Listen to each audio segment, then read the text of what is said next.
Hello friends. In this video we're going to talk about Kundalini, and this is part 2 because I have another video, but I wanted to add a few things. First off, I have a video about serpent symbolism found in almost all ancient cultures, and I'll put a link below in the description. And I think it's fascinating that it's so widespread, this symbolism of snakes in all cultures and mythology.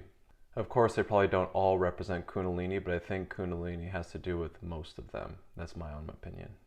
I make these videos to share knowledge and wisdom that I found when I searched after I had a certain experience, a certain spiritual experience with my third eye that forever changed my life. And I have a video talking about that if you're interested. And the only reason I started searching was because of that experience. And the philosophy or belief system that closely related or could answer some of my questions of my experience was Kundalini, is Kundalini. My experience was a third eye opening. Before my experience, I didn't think the third eye was an actual thing. I thought it was a metaphor for mental visualization or imagination. But after my experience, there's no doubt now. And it was profound, life-changing, indescribable. Such a personal, intimate, amazing experience. And of course, it's not like an eye popped out in the middle of my forehead. It was inside, and it felt like the center of my brain. And it felt like an energetic thing popped open, and it was buzzing, almost with electricity. And everything, it did give me this sight of everything also vibrating at the same pitch. And I could see this shimmering light kind of behind everything that was the true essence of everything. So in Kundalini Yoga, of course, there's the chakras, and the third eye is one of the chakras. It's called the Ajna chakra. And the idea of Kundalini is to activate this energy, this vital essence within us, activates to the bottom of the spine to move up the spine, activating each chakra as it moves up the spine. And Ajna being the sixth, and then the last one being the top of the head, Sahasrara, which is the point of apotheosis or union with the cosmos or with God, your full enlightenment realization or remembering what you really are. So I'm fascinated, of course, with Kundalini because of my own experience, because no other belief system that I've come across directly acknowledges the third eye so deeply and with so much information. Another fascinating thing is that my experience when it popped open was very overwhelming, very humbling, a surrender, and it felt like an orgasm. That's the closest I can connection or comparison I can make to the sensation, but it was in the center of my head, right, the location of the third eye.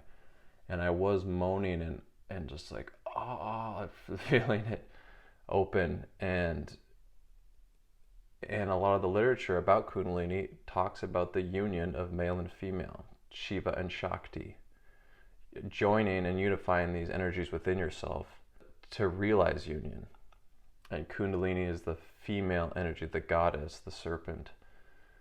And it is the rising of Mother Earth energy or feminine energy up to meet her king or her god, Shiva.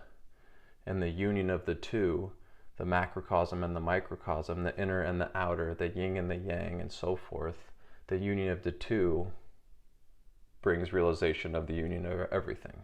It's the ultimate together from segregation to integration, right? From diversity into unity. And in my own experience, it felt very much like that, like an orgasm, like a great a cosmic union in the center of my head. And it was outstanding. Here's a quote I'd like to share regarding that unification of Shakti and Shiva, or the male and female energies within yourself. Shakti, feminine power, and Shiva, masculine power, become one, and in their union everything gets dissolved. Further, there is nothing more to experience beyond this, hence let me stop speaking of it, for it is useless to talk. Now, this is a quote from Jesus from the Gospel of Thomas, and of course I don't know if this is what he's referring to in this quote, but I can't help but feel like there is a connection to what I'm speaking of, the union of the two forces within, the yin and yang, the male and female, and so forth. If two make peace with one another in this one house, they will say to the mountain, be removed, and it will be removed. Again, that's from the Gospel of Thomas. And in this house, I think he's referring to the body. The realization of the divine in material form, in fact, renders the world as your lover in a higher way. That is from Paul Selig, The Book of Freedom. And in Kundalini, in old tantric text, it has the yogis speaking often of this energy, the Kundalini, and this as their lover, as their princess.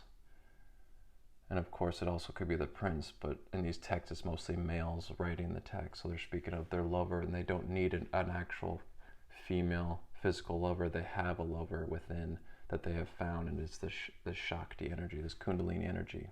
What need have I for an external woman when I have an inner woman in my own interior, says a tantric practitioner, quoted by Arthur Avalon in the Serpent Power.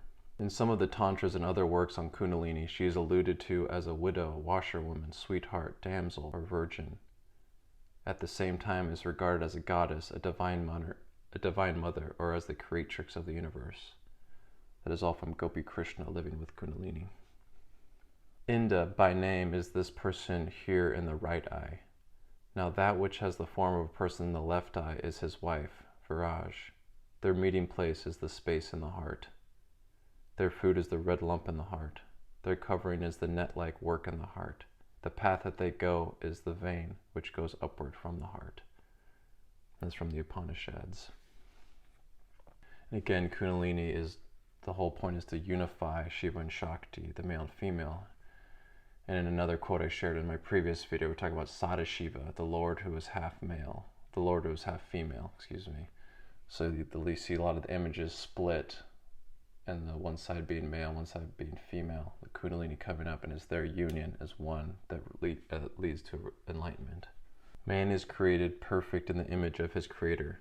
Then after closing the door at the top of the head and falling from grace into the uninhibited expression of his own human will, he begins the slow climb upward.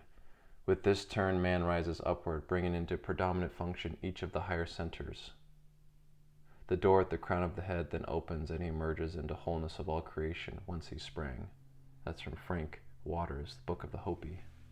Thoth, the Atlantean who later returned as Hermes and was the father of alchemy, used the symbology of two snakes intertwining around a sword to represent healing. Complete understanding and acceptance of the male and female within each organism creates a melding of the two into one, thereby producing divine energy. That's from Jamie Sams and David Carson from Medicine Cards. Kundalini is the goddess force, the ultimate creative energy, the dynamism that keeps the world alive. It is the power resting at the heart of every entity and being in the universe. It lies for most of us in quiescent form, a sleeping serpent ready to rise within and lift us to unimaginable levels of ecstatic union with ultimate reality. It is then that we know that it and we ourselves are one, that this inscrutable source not only defines but comprises who we are, for we in ourselves are nothing but pulsating atoms within this infinite consciousness. That's from Dorothy Walters, from Kundalini and the Mythic Path, an essay within Kundalini Rising. According to the tantric traditions of India, the energy that awakens the subtle energy centers or chakras of the human body is coiled up at the base of the spine. The term for coiled up in Sanskrit is kundala, and the energy in question is called Kundalini, the coiled one. Tantric imagery pictures this energy as a tightly coiled serpent. Awakened, it climbs up the central energy channel of the subtle body to the center at the crown of the head, awakening the chakras one by one as it rises. Most kinds of mystical practice can set off the process of awakening Kundalini. And many traditions of mystical spirituality, including some with roots far from India, have this as their principal goal.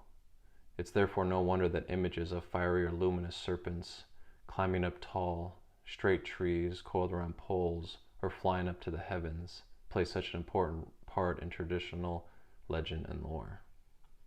That's from John Michael Greer in his book Monsters. Thank you for checking this video out. If you like it, please like it. And if you want more, please subscribe. Thank you.